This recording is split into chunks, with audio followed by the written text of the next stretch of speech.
Bonjour à toutes et à tous et merci de votre fidélité. Jésus quitte la synagogue.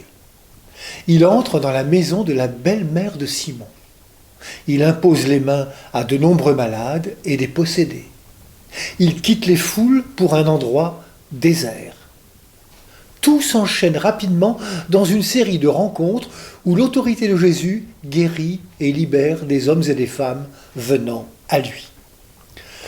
Nous ne sommes plus dans les synagogues le jour du sabbat, mais dans la vie ordinaire. Cette vie du quotidien, la nôtre, Jésus la partage et la rejoint.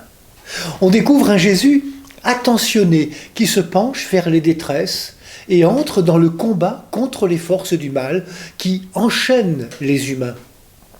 Il restaure l'intégrité des personnes.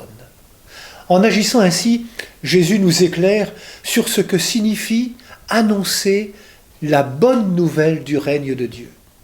Cette annonce du royaume occupe son esprit et Jésus dit que cette annonce n'est pas réservée, mais qu'il lui faut aller aussi vers les autres villes.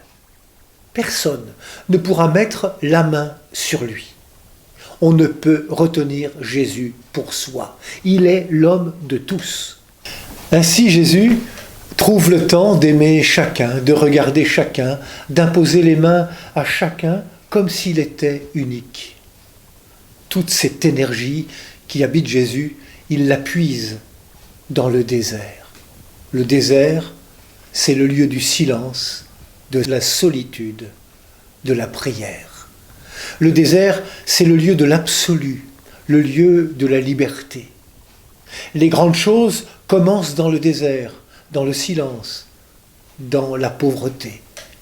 Nous ne pouvons pas participer à la mission de l'Évangile sans entrer dans l'expérience du désert, l'expérience du dénuement.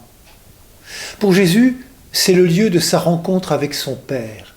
C'est là qu'il reçoit sa mission, c'est là qu'il se nourrit pour annoncer la bonne nouvelle. Sachons lier chaque jour contemplation et action. Laissons Dieu notre Père nous envoyer en mission. Bonne journée à toutes et à tous, prenez bien soin de vous et des autres.